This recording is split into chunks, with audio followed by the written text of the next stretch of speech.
Good afternoon. My name is Manuel Firmino, and you are all welcome to the 5th Creativity Talks. This initiative was started by the Department of Informatics Engineering of the Faculty of Engineering of the University of Porto and organized with the faculties of Fine Arts, Humanities, Psychology, and Educational Sciences, among other institutions. We expect these talks to cover several scientific and artistic areas, discussing and studying creativity, helping to promote a proactive attitude in our students and in general in our lives. Each talk will also feature a guest moderator that will in his turn present our keynote speaker, which we are very honored to have today, Professor and researcher Edward Lee. Our moderator, Miguel Carvalhais, is a designer, musician, and assistant professor with habilitation at the Faculty of Fine Arts of the University of Porto. He studies creative practices with computational systems, having written the book Artificial Aesthetics on the topic. His research and practice explore how computational and procedural systems are read by humans, and how procedural discovery and interpretation are paramount for the creation of meaning and the aesthetic experience. His artistic practice spans computer music, sound art, live performance, audiovisuals, and sound installations. He runs the Chronicle label for experimental music and sound art at the XCOAX conference on computation, communication, aesthetics, and X. Please, Miguel. Thank you, Firmino. Hello, everyone. I'll be moderating today's session, and right after the talk, you can send us, or during the talk, you can send us questions via the YouTube channel, and I will then relay them to Professor Lee during the Q&A. But before that, let me introduce Professor Edward Ashford Lee. He's a computer scientist, he's an electrical engineer and an author, and currently the Robert S. Pepper Distinguished Professor Emeritus in the Electrical Engineering and Computer Science Department at the University of California, Berkeley. Edward Lee studied at Yale, MIT, and UC Berkeley, and he also worked at Bell Labs in the 1980s for a while. During his career, he wrote several textbooks, as well as 2 books for more general audiences, both published by the MIT Press. The first one in 2017 was Plato and the Nerd, the creative partnership of humans and technology. And more recently, last year, he published the Coevolution, the entwined futures of humans and machines. As it's clear from both titles of these books, creativity, both human and machinic, is one of his very deep interests and one of his research focuses. So Professor Lee's talk today will be based on this most recent book, The Coevolution, and it will cover deep neural networks and artificial intelligence, as well as applications to natural language processing, image classification, and other fields such as self-driving cars. He will also, I think, address explainability in AI systems, their predictability, and their capacity to surprise their users and creators, and how, because of these non-deterministic behaviors, deep neural networks can maybe lead us to a plausible model of machine creativity. So after this year of talks in this creativity cycle, this talk, I think, will be a perfect closing to the program, or to this year's program, of really exciting talks on creativity across domains and applications. So thank you very much for being here, Professor Lee. We're incredibly honored to have you, and I'll give you the floor. Thank you. Thank you, Miguel. That was a very flattering introduction. I'm really honored to be here. I'm fascinated by this series of lectures. I think it's really quite a wonderful thing to be pulling together this kind of multidisciplinary view of technology and creativity. So it's a real pleasure, and thank you for inviting me. So let me just begin with explaining that, as Miguel mentioned, what I'm going to be talking about is largely based on these two books that I published fairly recently, the Coevolution just last year in the middle of the pandemic. And there's also these books have led to a bit of follow-on work. I've got a paper draft that's under review. It's a bit of a new experience for me because it's actually being submitted to a psychology journal, which I have never published in psychology journals. And so I think it's not very likely to be accepted, but I'm happy to share drafts of it if you send me email. And I think that it really goes into quite a bit more depth than the books on the topics that I'll be talking about today. So in the Coevolution book, there's a chapter in that book on accountability. And the question that it's addressing is, at what point does an artificial intelligence earn the requirement to hold it accountable for its actions? That's the question that chapter addresses. And that problem, of course, is a very practical problem. As we're deploying self-driving cars, for example, who do we hold accountable for accidents? But I started addressing the question by asking, when do we hold an AI accountable for its creativity? That's a very difficult question. So there's a very interesting backstory behind this. So this is a picture of Pierre Fautrel, who's a member of a small group of French artists who call themselves Obvious. And they created what they billed as the first AI. Well, they claim they didn't create it. They claim that this painting, this portrait of Edmond de Bellamy, is, according to them, the first purely AI created artwork. In this book, The Coevolution, I address this question of when should we hold an AI accountable for its actions, and start with the question of when can we give it credit for its creativity. So anyway, this group, Obvious, put this portrait of Edmond de Bellamy up for auction at Christie's, and Christie's expected to get maybe $7,000 to $10,000 for it, and it eventually sold for $430,000, to the tremendous surprise of everyone involved. Now, the question here is, who is the artist?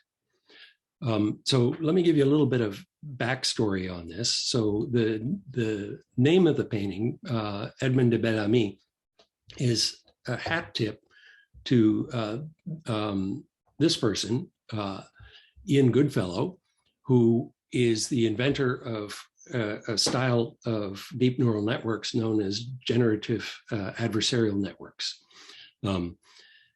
And Bellamy in French basically means good friend and good fellow. So that's how they picked the name of this. It's sort of a hat tip to this inventor of the technology that they used to create this painting. Now, what was driving Ian Goodfellow's work in generative adversarial networks was an effort that was quite active in the AI community, still is actually, to create synthetic images that are credible, as that they are competitive with natural images. And there was a project at Google that was attempting to do this called Deep Dream. And the way that they went about this was that they would train a neural network to recognize certain kinds of images. So for example, you train a neural network to recognize dogs in an image. And when the neural network is being trained, it's got hundreds of thousands or millions of parameters that are being tuned as it goes through the training data set. And these parameters are varying as it's learning to recognize an image of dogs. So what the Deep Dream project did was they then took the neural network that had been trained to recognize an image of dogs, and they turned the algorithm around so that when they feed it an image, instead of tuning the parameters, it would tune the image to try to make the image match what it thinks a dog-like image should be. So the same algorithm was being used, but in a rather different way. Instead of tuning the parameters of the neural network, it was tuning the pixels of the image. And so, for example, if you started with this image of jellyfish on and ran it through a neural network that had been trained to recognize images of dogs, after a few iterations, you would get something like this. After a few more iterations, you would get something like this. And these are really quite striking images. And in some ways, I think quite artistic and provocative, but they're not very natural images of dogs. And so to some degree, even though, this might create some rather disturbing and compelling images, they weren't accomplishing the goal of creating synthetic images. So Ian Goodfellow figured out that you could play off neural networks in an adversarial game where one neural network is trying to synthesize images and the other one is trying to discriminate between synthetic images and natural images. And you set them off to play against each other in trying to do this. And eventually the neural network that is trying to synthesize natural images gets much better at synthesizing natural images. So Pierre Fautrel and the other artists at Obvious took this technique and unleashed it on a large collection of images of portraits, and then used this generative adversarial network to try to synthesize new portraits that would be based on the ones that it had been trained on, but would be genuinely synthetic portraits. So they used software that was written by Robbie Barrett, who was then a high school student. He then went to Stanford to study, but Robbie Barrett himself is an artist and was using his own open source software to generate some really quite striking artistic images. This image on the left, for example, is based on a training set that used artistic images of nudes as its basic training set. And so Robbie Barrett is really quite an artist in and of himself, and he was using these generative adversarial networks, and he built this software that was then used by the group that calls themselves Obvious to generate this portrait of Bellamy. So how do we assign accountability to that portrait now, right? In fact, the group Obvious really didn't make very big changes to Robbie Barrett's code. So is Robbie Barrett the one we should credit for the portrait? Or is the portrait really the creation of an AI?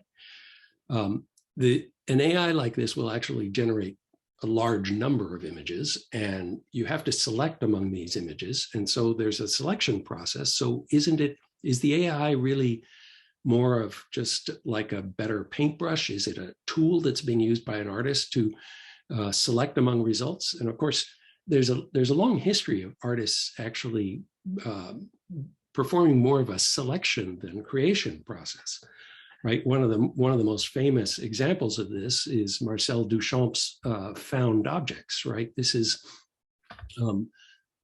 declared an artwork by Marcel Duchamp. Now he didn't create this urinal, right? So is the found object among the synthetic images created by this AI actually the artistic creation?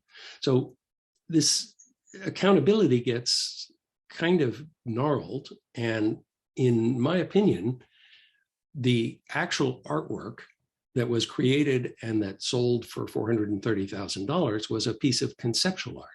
It was the idea of a first AI created artwork. And what was presented as the physical artifact is really potentially validly viewed as a found object, not as a creation of the artists who are Pierre Fautrel and his colleagues at Obvious. So this fits very well with the tradition in modern art and it's a perfectly valid, I think, a perfectly valid interpretation, and it takes away the creativity from the AI. The AI really was just a mechanical thing that was producing a selection of objects for the artist to choose from to create this piece of conceptual art.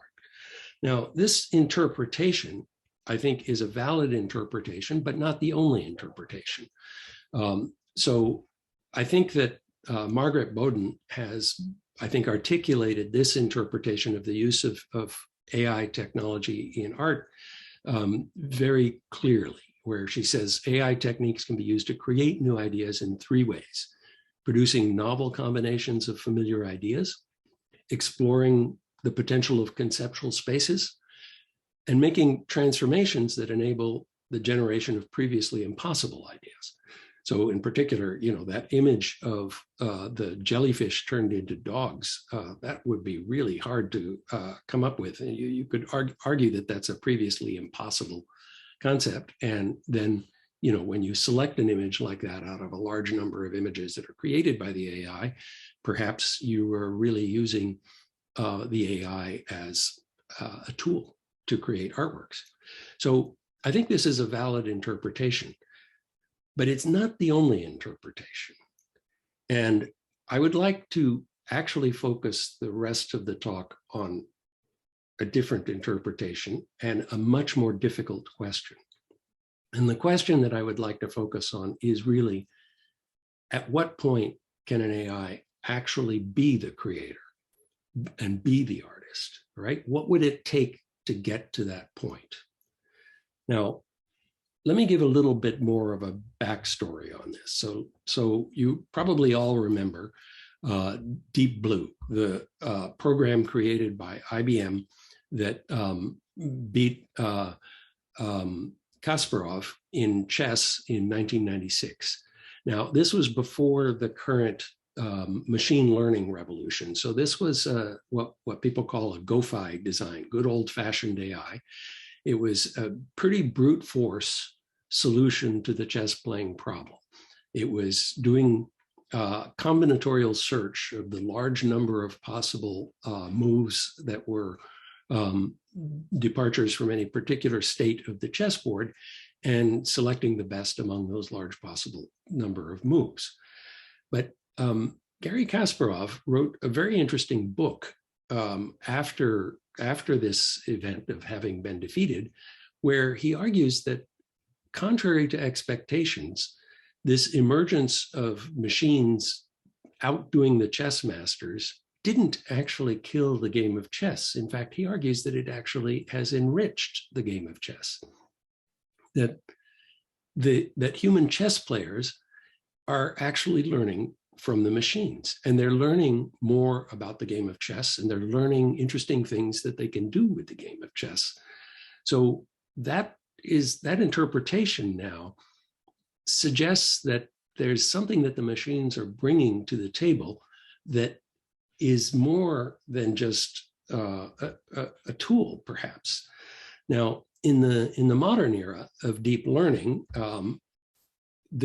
you can go quite a bit further. So Alphago, as you know, defeated Lee Sedol at the game of Go in 2016. And the interesting thing about this is that the brute force techniques, the GoFi techniques used by IBM to play chess, are actually not viable for the game of Go. The number of possible moves is astronomically larger than it is for chess. And we don't have the computer technology to do the exhaustive search that can be done with chess if you have enough resources. But with Go, it's not within the technological possibilities to use that kind of solution. So DeepMind, which was then acquired by Google, who created this program, used these generative adversarial networks that Ian Goodfellow had developed. And they essentially set the AIs to play an adversarial game against each other. And they would try to defeat each other at Go. They're given just the rules of the game and nothing more.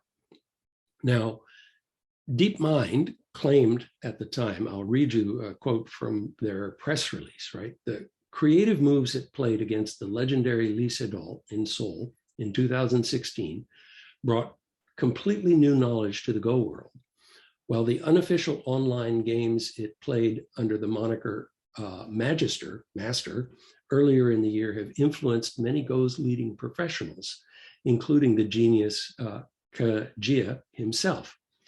Events like this week's Pair Go, in which two of the world's top players partnered with Alphago, showed the great potential for people to use AI systems to generate new insights in complex fields.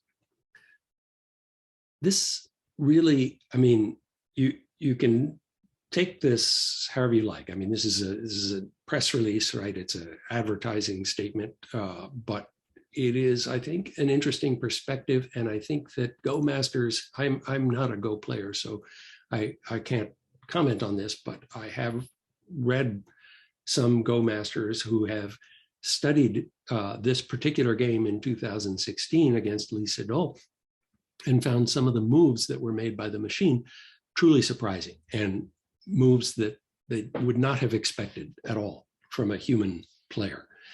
And so there's something that the machines are bringing here that is different, okay?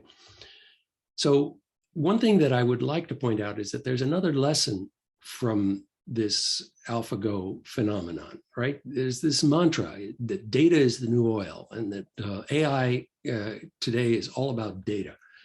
Actually, AlphaGo disproves that, because the only data fed to AlphaGo was the rules of the game. They didn't feed it a long history of, recorded games of Go from which it learned to play. That's not the way the program built its expertise.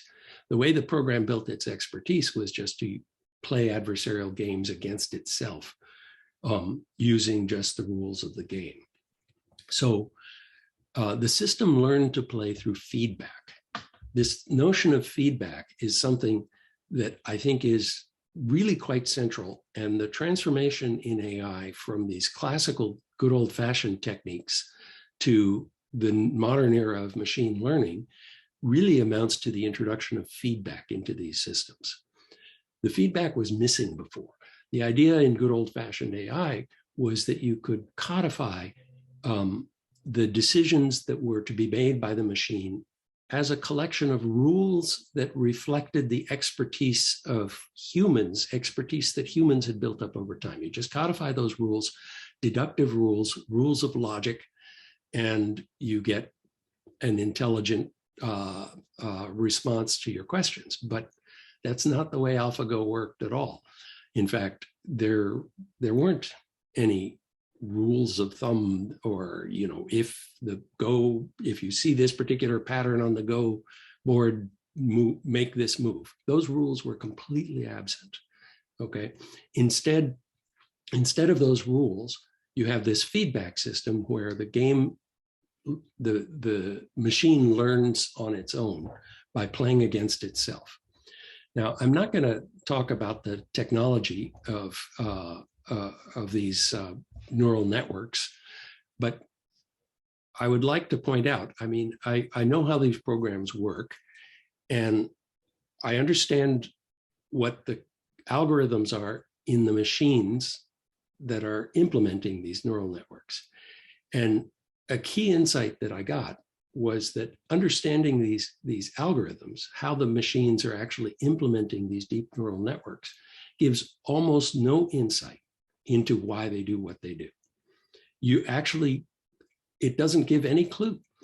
A neural network gives you some answer to a decision problem, and no matter how well you understand the software that's running, you still cannot explain that decision. So there's something rather different going on here than this kind of good old-fashioned deductive rule-based reasoning. So one way to interpret this is that the decisions that are being made by a deep neural network are not, in fact, rational. Now, what do I mean by rational here? Well, let's take a very narrow definition of rationality. Okay, and this is a definition that is really, I think, rooted for me in Herb Simon's work on rationality. So I'm going to define rationality to be step-by-step processes governed by rules of logic that maximize some utility function. So a rational decision has these characteristics. It is arrived at by a step-by-step process following rules of logic that maximizes some utility function. That's what we mean. That's what I'm going to mean by a rational decision. I'd like to contrast this with creativity, which I think of more as a continuous process. It's more intuitive than based on rules of logic. And instead of maximizing utility, it's based on this very nebulous concept of aesthetics. So this notion of rationality, as I mentioned, it really comes from, I'm borrowing from Herb Simon, and who's I think maybe the only person to have won both a Nobel Prize and a Turing Award. But in his work on the bounded rationality, one of the key ideas is that humans are actually not very good at this kind of rationality. The step-by-step processes that maximize utility for almost all interesting decision problems are not actually tractable to humans. The number of steps required is vastly more than what a human can possibly carry out. So Herb Simon's point was that humans don't actually behave rationally in this sense most of the time, because the rational process is very difficult for us. Interestingly enough, it's actually often rational processes in this sense that are difficult for humans are easy for computers. So computers can carry this out and handle vastly more complexity than humans can.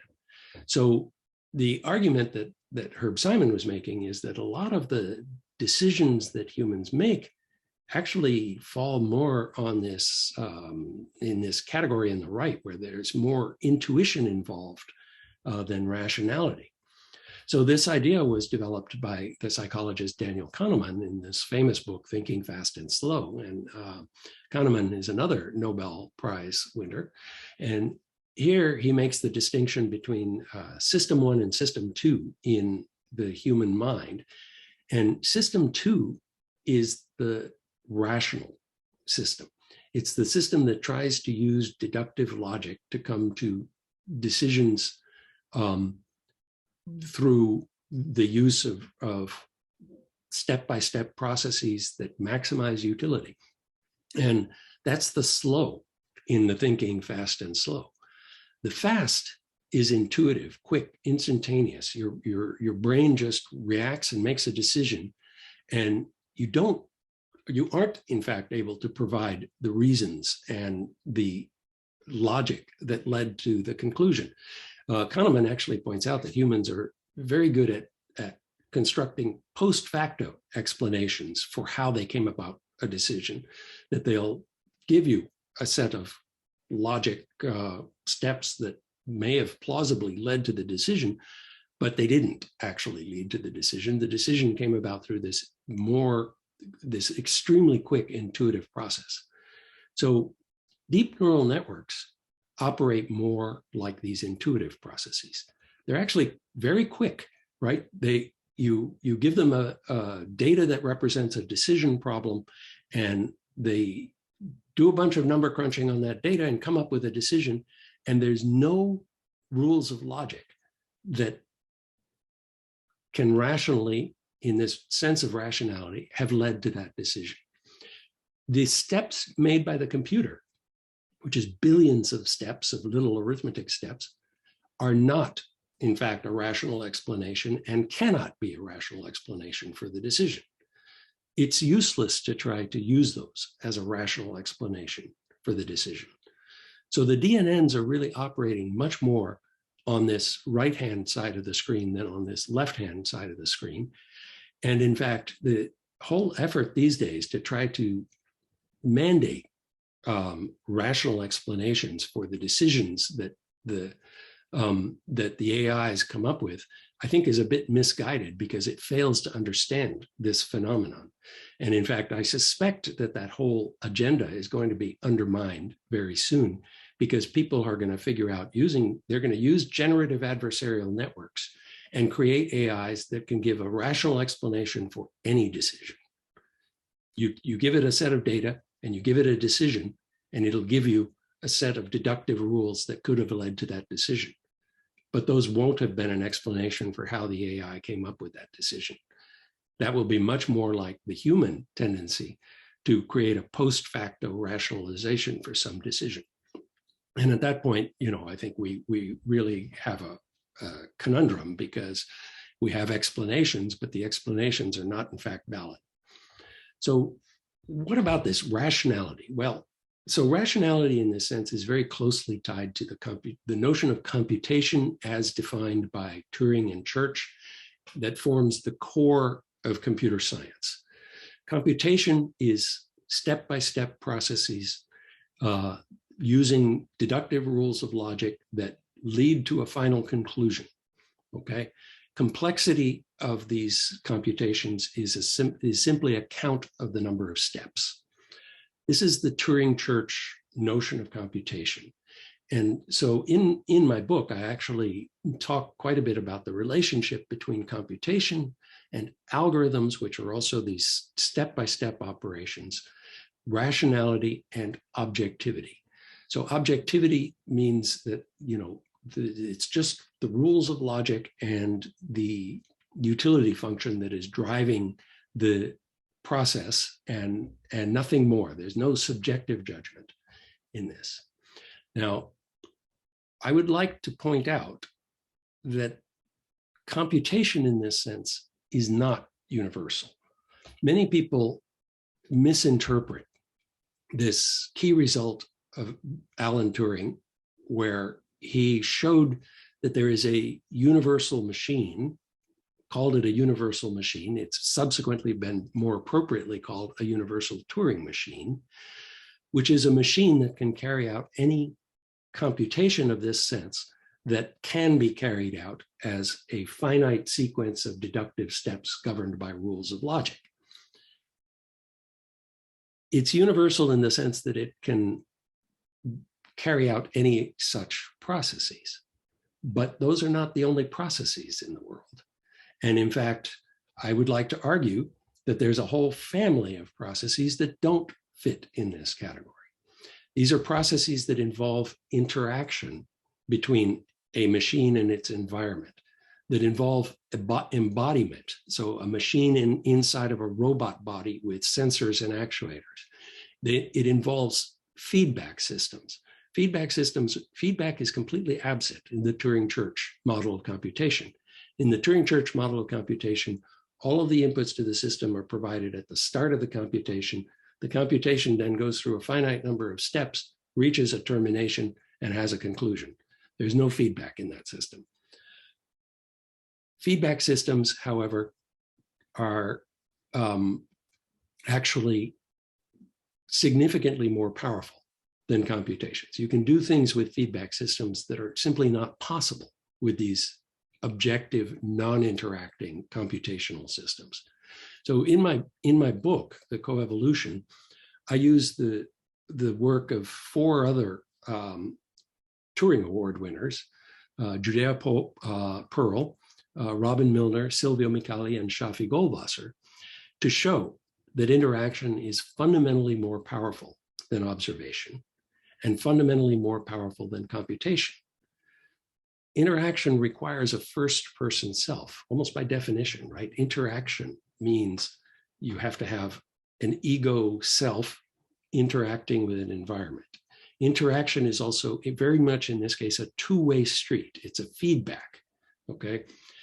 A first-person self requires interaction. You can't have a first-person self without having interaction. So feedback, interaction, causation, free will, accountability. I argue in my book that these are all, in fact, tied together. This is a difficult and nuanced argument. It's really, it was really a challenge to construct this, and it took several chapters to construct this. And some of the arguments in my book are pretty technical. They're not presented mathematically, but they're fundamentally mathematical ideas that show at a very fundamental level that interaction is more powerful than observation and then computation. This will become of no surprise to psychologists, right? There's many people have bought into the idea that was, I think, very eloquently pushed by Esther Tellon, who really pushed this concept of embodied cognition. In her words, the mind simply does not exist as something decoupled from the body and the environment in which it resides. So in her view, and in this embodied cognition view of cognition, cognition is the interaction of the brain and its environment, its body and the environment around the body. So cognition is the interaction. So it's not something that interacts, it is the interaction. That's a key distinction, okay? And I think it's an important distinction, and it tells us a lot about whether AIs and when AIs are going to be able to actually achieve something that we might legitimately call cognition. And my claim is that an AI that has something that starts to resemble cognition will arise from cyber-physical systems, systems that interact with the physical world and are not just purely computational systems. Purely computational systems, I think, will be incapable of cognition in the same sense that Esther Tellon here says that the brain is incapable of cognition without interaction with the body and its environment. So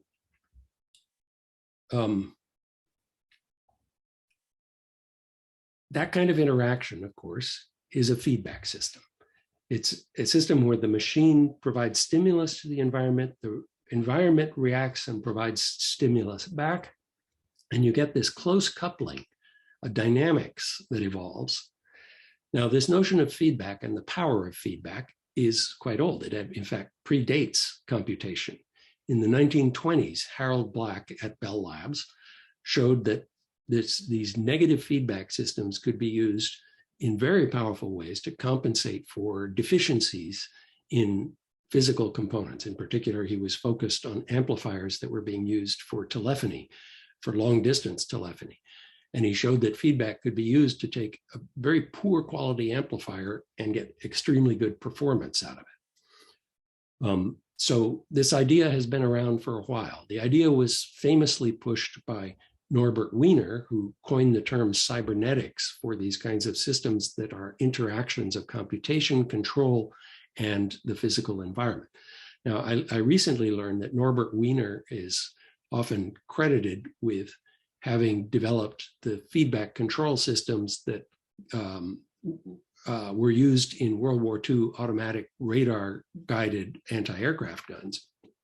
Well, it turns out he was not really the developer of those technologies. He had a research contract as an MIT professor from the Army to develop that technology, but apparently the output from that research project was a collection of not very important, very dense mathematical theoretical papers about this, and not really the technology that was actually used in World War II. So sometimes we give people credit for things that they don't actually deserve credit for, but that's the nature of accountability. We like to single out the single artist, which is why this question of who painted the portrait of Edmond de Bellamy becomes such an interesting question.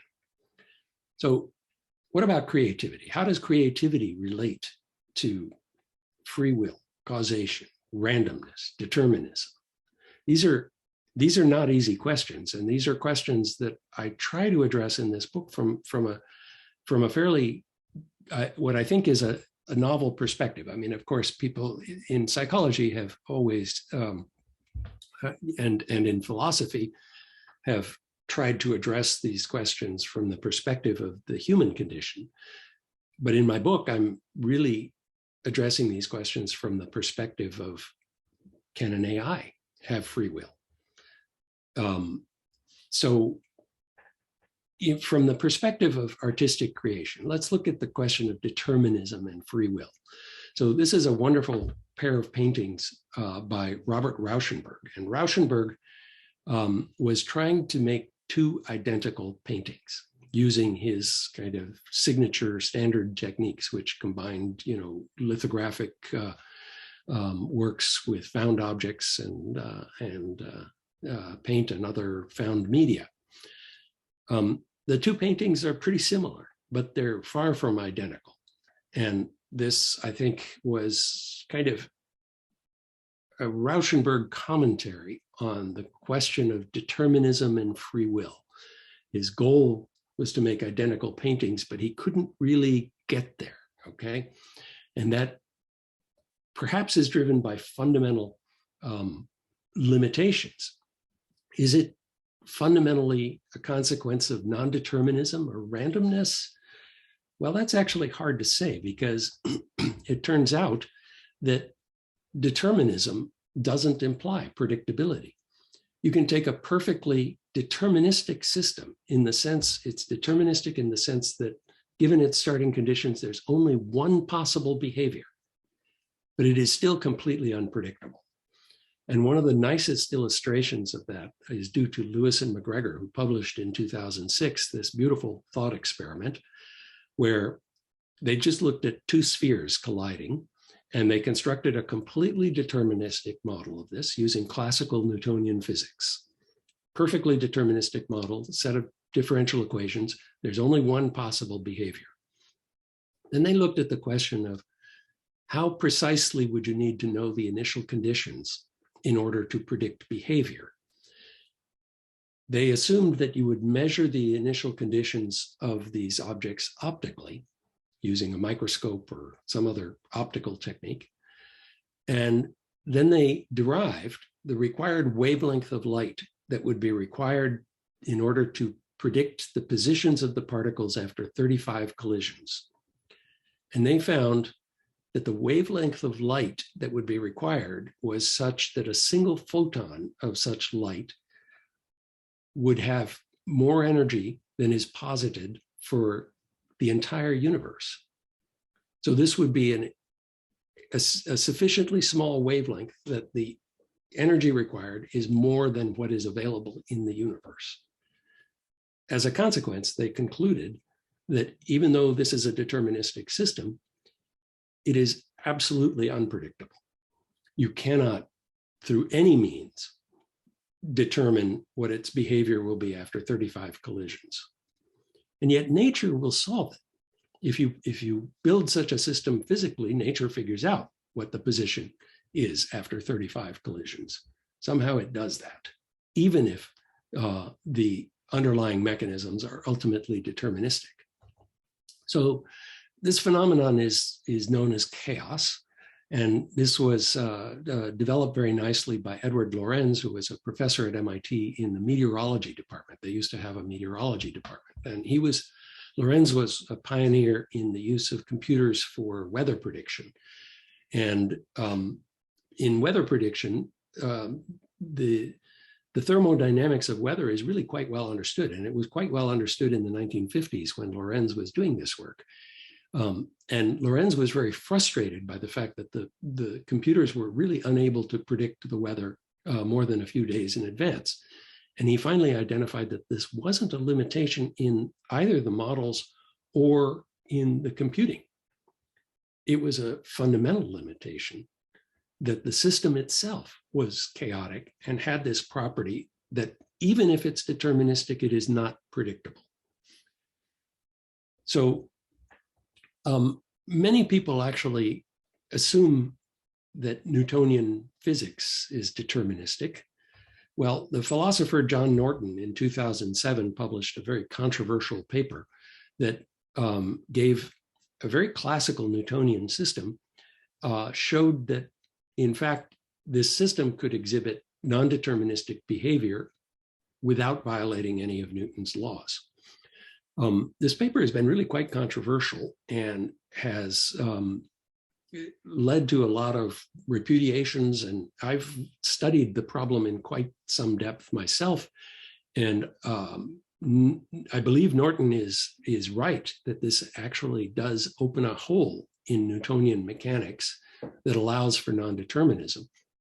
So in 2016, I developed a paper that approaches this question from a slightly different perspective. And I prove in this paper that any set of deterministic models that's rich enough to encompass Newton's laws and also allows discrete behaviors like collisions of objects, that any such set is incomplete.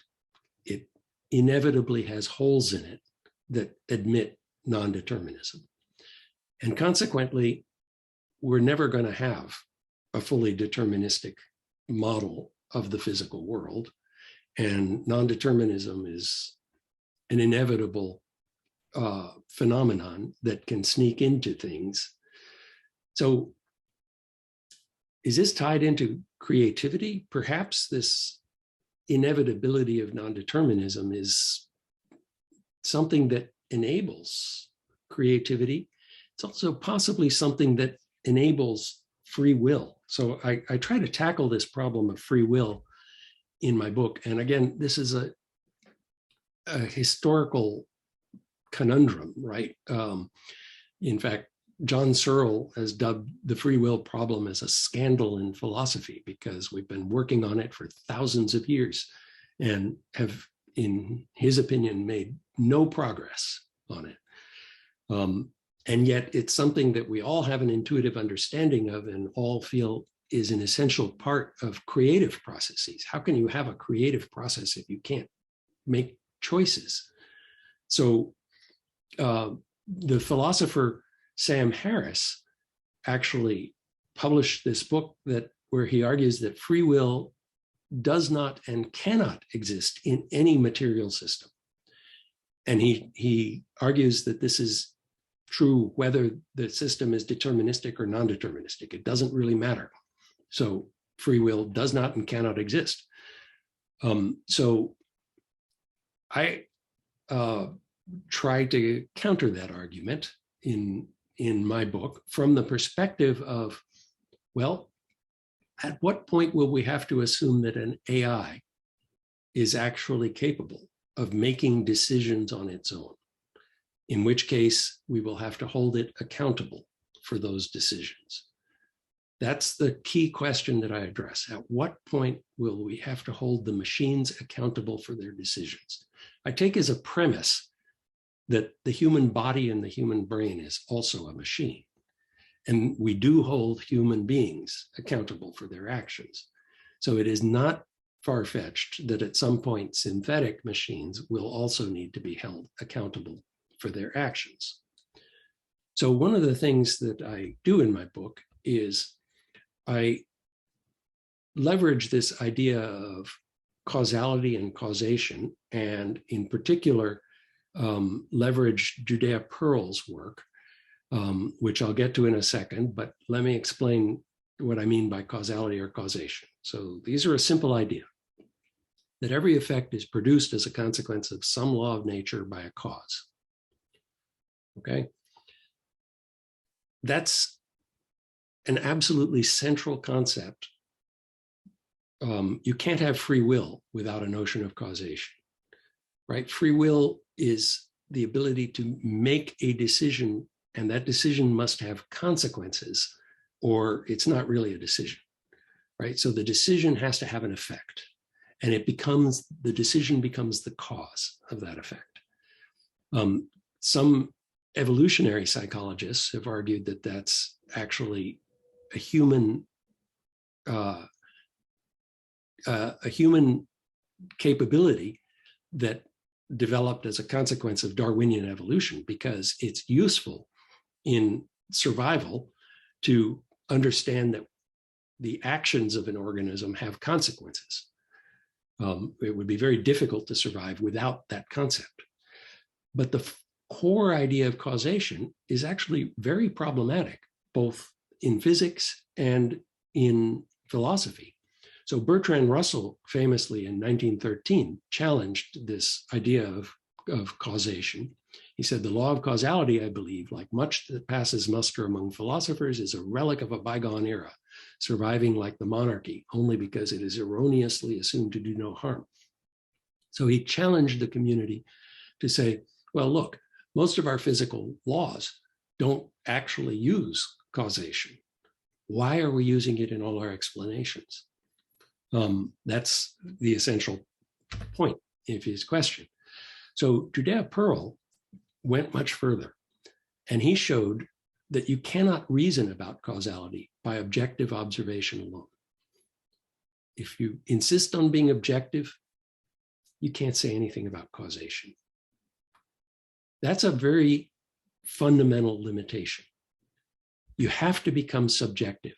He has a beautiful example in his recent book called The Book of Why that he wrote with Mackenzie, published in 2018, a really wonderful book. I recommend reading it. But in this book, he asks the question, well, if you look at school-age children, shoe size and reading ability are correlated. So does increasing shoe size cause improved reading ability? That's a question. It's a question you could test, perhaps, using statistical methods. The shoe size and reading ability are correlated, for sure, okay? But they're also correlated with age, a confounder. And if you control for age, you will find that the correlation goes away. However, you could look at celebrities from the movie industry, for example. This is Pearl's example.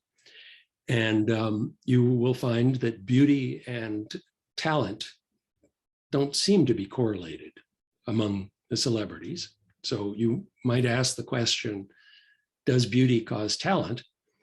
But then if you control for some measure of celebrity, a correlation appears, which seems to imply that if you choose to control for celebrity, you can conclude from the statistics that beauty causes talent. So the question of whether you control for celebrity or whether you control for age, according to Pearl, is not an objectively answerable question. You have to subjectively make a choice. Okay? It's not possible to do this objectively. So he also shows that to establish causation requires randomness. So you need, for example, randomized controlled trials to determine whether a COVID vaccine is effective. Okay, you have to give some people a placebo, some people the real thing, and you have to choose randomly.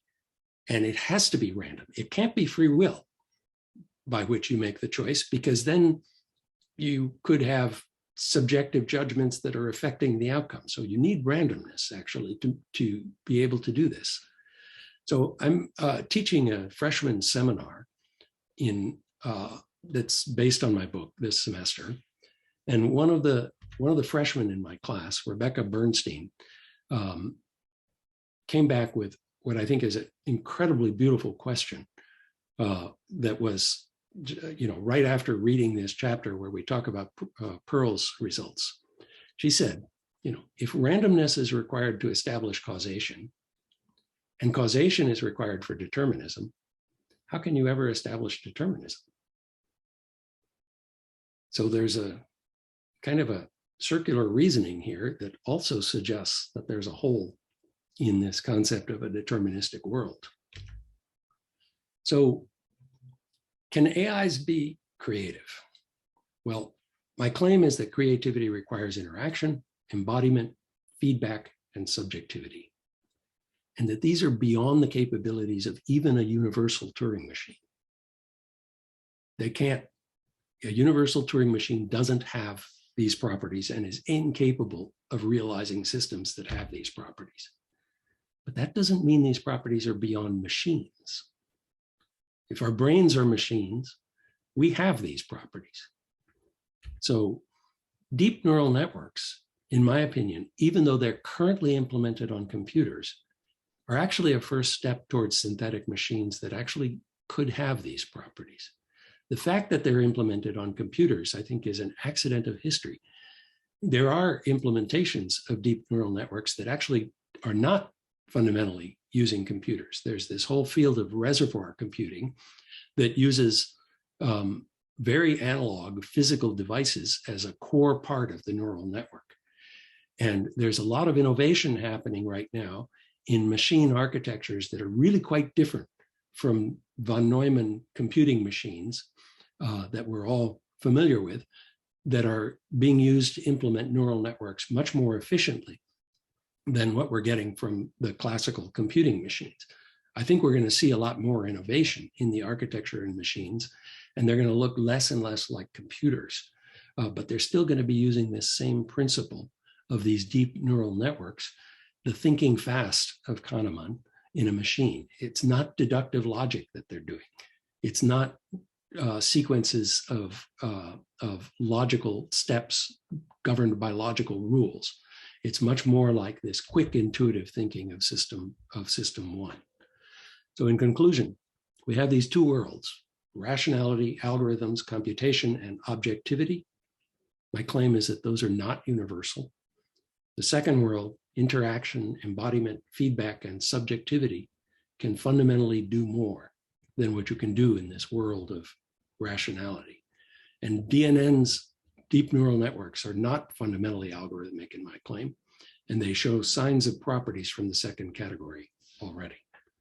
So thank you very much. With that, I'll point you again to these two references, and maybe we can open up for questions. Oh, thank you. Thank you for this amazing talk. I feel like I filled half of my notebook with notes. So I have, because you touched on a series of topics that I find extremely interesting, starting from the idea of accountability, and not so much. That is, of course, important because of questions like, for instance, explainable AI, and how we can, make sure that the decisions, that the actions that are done by a neural network can be trusted, right? Trusted at a fundamentally humane and subjective level, the same way that you trust, I don't know, a doctor or a judge or any person of authority. And once you give authority to an AI, you need ways of trusting it. So you need explanations. And those explanations, as you very well pointed, cannot really come from understanding the system, because the system is not telling you anything about the nature of the decisions. Rather, it's the interaction between the system and the data and its users, and sometimes that will somehow make that decision come. But I also find this question, and so do you, really important in the context of artistic creation with AI systems, and about the usage that artists do of computational technology and AI in particular. I particularly liked how you raised the question of the selection process as part of as an artistic process that almost brings the artist to the position of the curator, the artist that works not with a tool, but with something that is more than a tool, something that is treated by the artist as having effectively some creative potential. Not something that you can compare to the creative potential of a human, for obvious reasons, but something that, because of its unpredictability, or what Stephen Wolfram talks about, the irreducibility of computational processes, the fundamental unpredictability of computational processes. And because of that, as part of artistic practice, very often it's incredibly interesting to work with tools that are deeply unpredictable, and that at some point you can develop an intuition for what their outputs will be, but you can't really predict them. So you start working with them a bit in similar ways as you work with other humans, because you kind of understand you. You have this intuition for what the output of a human, I don't know, visual artist or musician can be, but you can't really predict it too well. And this is something that really interests me. And what I found mostly, or perhaps my main takeaway point from this, is how, computation in that sense of Church and Turing is not universal. And at the same time, because computation, especially through, von Neumann machines, is an extremely good simulator. It can simulate these systems that are universal, right? That are intuitive, that live off feedback and interaction, and that becomes subjective. There's actually I can't remember it too precisely, but Friedrich Kittler had this argument about computers and software being subjective, or starting being subjective at the point where you can, program an if statement, because you're giving the decision to the computer. As simple as that if statement is, then you're, delivering that decision to the machine, and then you're, increasing its subjectivity, even if by almost nothing. But enough of me. We have several questions from the audience, and I will maybe start with the first two from Daniel Abramovich. The first is a comment about how David Mindell has a great book on feedback technologies for gun directors. And there are also some papers by him that kind of, prove your point that Wiener came along after that. But then he reminds us of Douglas Adams's, in Dirk Gently's Holistic Detective Agency by Douglas Adams, he introduces a program that he calls Reason. And it's a program where you enter an answer and you enter some relevant facts, and it strings together a rational way to get from the fact to the decision you want. This is very Douglas Adams. Is something like this that we need to achieve explainable AI? A machine that can, do post-facto explanations of whatever it decided to do? Well, what I find scary is that I believe that it is possible to make such a machine that will give us post-facto explanations for any decision. And the question then becomes, well, how is that useful, right? I mean, if you can give a rational explanation for any decision, what good is that rational explanation, right? And, exactly. But I mean, humans do this all the time. The news reports on the stock market, right? Mm-hmm. Stock market went up today for some reason. 2 weeks later, stock market went down today. Same reason. Mm-hmm. Mm-hmm. Okay. You see that? But maybe bringing these more to the field of psychology, and I'm not a psychologist. Maybe it's the actual process of doing that, of rationalizing the decisions, but then entering into a feedback loop with oneself, like discussing our decisions in the light of our rationalization of decisions. Isn't that a process that can fine-tune those decisions, maybe?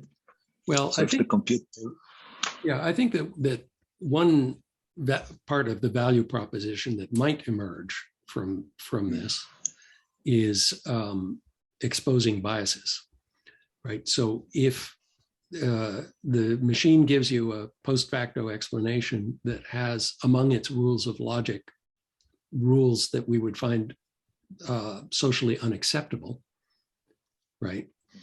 They may be perfectly logical, but they may not be socially acceptable. Then we can use that fact that there is a way, at least, to have reached this conclusion through biases that we do not wish to accept at a social level. Okay, so that fact, I think, could be useful. And that could, for example, expose biases in the training data sets that are used for training AIs. So I think that's what the community is trying to accomplish with this explainable AI. And if they do successfully accomplish that, I think it will be a significant step forward, because we can learn about the biases. The biases arise from the data sets, which means, and the data sets are generated by human activity. And so it'll expose human biases, if we end up with that. But that doesn't mean that we get unbiased AIs. Actually making the AIs unbiased is going to be an even bigger challenge. Yeah, and we have a question by Pinto in Pinto here that, this previous reply almost started replying it, but I will go at it nevertheless. Actually, two questions. The first is that, in regard of the example you gave about a man being defeated by a chess game or a chess machine, how do you think this machine could later teach back the loser or the human on how to win? Is there a process to actually turn these into learning experiences? And yeah, I have no doubt that there is. I'm not a very serious chess player nor a Go player, but I am a pretty serious computer programmer. And I can tell you that the machine teaches me.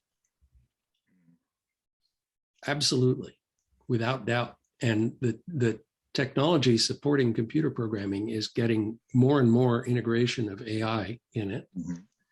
And the programmers are learning from the machine.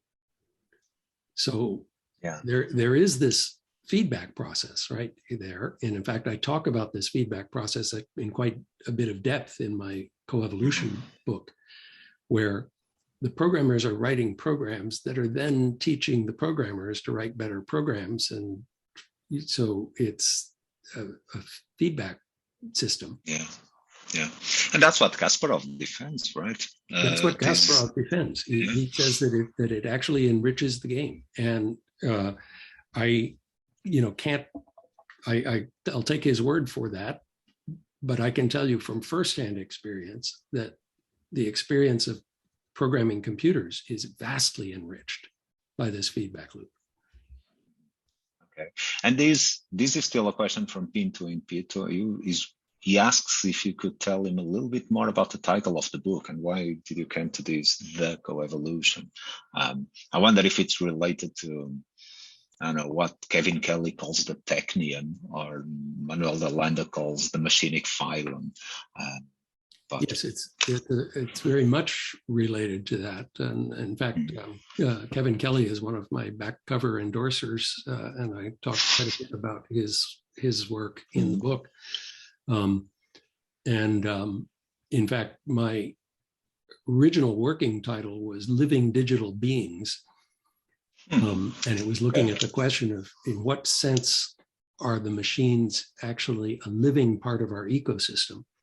The publisher, MIT Press, hated that title, and so they talked me out of it. But the Coevolution title is addressing one of the key themes of the book, which is that many people naively think that technology is the result of top-down intelligent design by humans. And my claim in the book is that it is not. Okay, that humans obviously play a big role in technology development, but the development is much more Darwinian than we realize. And individual humans have much less control over it than they think. So this feedback loop that I was just talking about, of the computer teaching the programmer to write programs that then teach the programmer how to write programs, that's not top-down intelligent design. Okay, it's also not deductive reasoning. It's a feedback system. It's an interactive system. Yeah, and going back to a question by Daniel Abramovich, he says that, well, he congratulates you on the talk, and then he says that it seems that feedback principles are treated like the scare quotes bastard at the family reunion in many discussions of AI, ML, and DNN. And the question is whether is this accurate, and if so, how can this be changed? Well, I think that one of the pitfalls is that people tend to talk about the technology of tomorrow in the culture of today, but we're not going to have that. That will never happen. The technology of tomorrow will be in the culture of tomorrow, right? And one of my claims in the book is that the culture co-evolves with the technology. And so that makes it much less predictable what's going to happen. But there are Darwinian forces that I think are favorable, right? I mean, I think that, it's evolution is itself a feedback system, and in some ways a self-correcting feedback system, right? When you get pathological behaviors, the tendency for things that propagate to survive has a side effect of suppressing those pathological behaviors, right? Yeah. So that doesn't mean that the pathological behaviors won't occur. In fact, I think they inevitably will occur. But my claim is that we will need to adapt, and my hope is that our adaptations will deal with the adaptations of the machines in ways that are beneficial to humans. That's a hope. Okay. Manuel Firmino is asking that since humans make decisions not only with rationality but also with emotions, do you think that we need a deeper knowledge of emotions in our brain to better understand creativity made by artificial intelligence? Or do we need, and this is me following on this question, or do we need to have something of an analog for emotions by artificial systems? Yeah, that's a challenging question. I think that in my book, I talk about this concept that was first introduced way back by Plato in Timaeus, who essentially said that if you can understand the processes that lead to a particular behavior, if there's a logical explanation for them, then you can't hold the person accountable for that behavior. Okay, that's one of the key ideas in Timaeus. So, for example, if there's a explainable brain process that leads to a mental illness that causes someone to behave in a certain way, then, according to this principle, you can't hold that person responsible for that behavior. If you take that concept too far, that means that the more we understand about the brain, the less we're going to be able to hold humans accountable for their behaviors, which I think is not a useful conclusion, right? I mean, it would suggest we should stop studying the brain and not try to understand emotions, right? But to me, that's just absolutely not a useful conclusion. I think the more we understand about the processes, the better off we're going to be.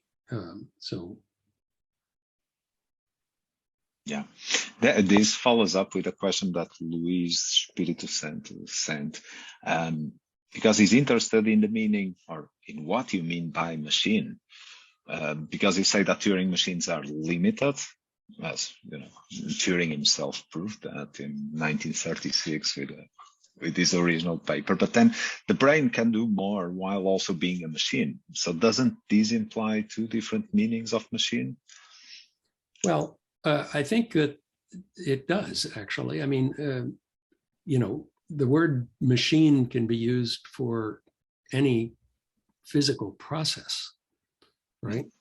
There are many people who actually believe that all physical processes are actually computations. There's this whole cult that we are all living in a computer simulation. I actually, in Plato and the Nerd, the first of these two books, I show that that hypothesis fundamentally cannot be tested by experiment. Okay, and as a consequence, it can only be taken on faith. And I also show that it actually leads to a much more complicated explanation of the world than much simpler explanations that don't rely on computation as the fundamental mechanism. Okay, so it's not a scientific hypothesis. It can only be taken on faith, and it's much more complex and difficult to work with than a more direct explanation. So, okay, if you want to believe that faith, that everything is computation, go ahead, but you've chosen a rather more Baroque theory than more direct explanations of how the physical world actually works. So the fact that it's untestable by hypothesis actually follows from a mathematical result due to Claude Shannon, and also from this incompleteness of determinism. So it's untestable because of the fact that noiseless measurements are impossible because of the incompleteness of determinism, and that noisy measurements can only reveal a finite number of bits of information because of Shannon's channel capacity theorem. And as a consequence, every experiment that you can do only gives you a finite number of bits of information about the physical world. And no such experiment, therefore, can disprove a hypothesis that the physical world is just a computation. So I make that argument. It's a fairly technical argument. That's in the Plato and the Nerd book. But the bottom line is this: that this dataism is a faith. That everything is computation is actually a faith, not a scientific principle. And I argue that it's not really a defensible faith. Now, I'm mindful of your time, but if I can, I still have two more questions from Luis Almeida that are somewhat related.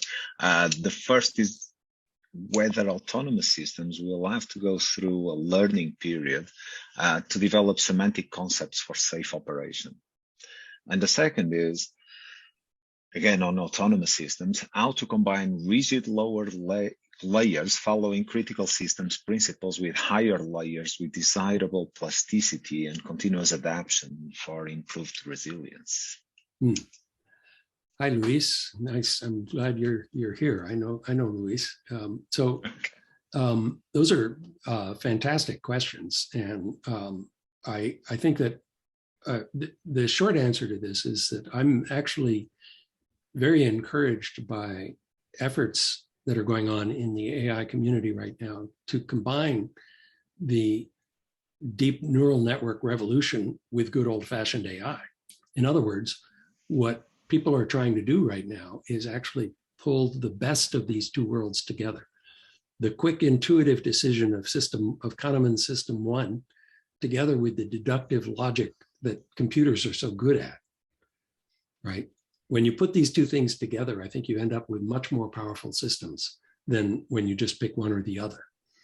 And so I think that is in fact what we're seeing in applications like autonomous vehicles, where they're not just turning everything over to a blind neural network that makes all the decisions. They're overlaying on top of that logical deductions that are used, for example, to provide safety envelopes around behaviors. There are certain behaviors that you want to constrain this behavior. You don't want to let the AI do whatever it comes up with, right?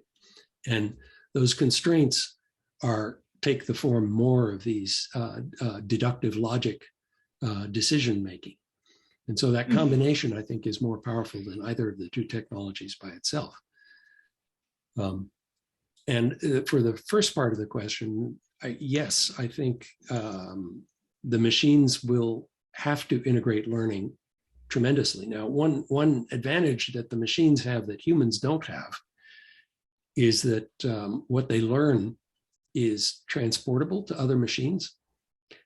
I've been a teacher for 40 years, and I know from firsthand experience that conveying information, conveying learning from one brain to another is unbelievably difficult.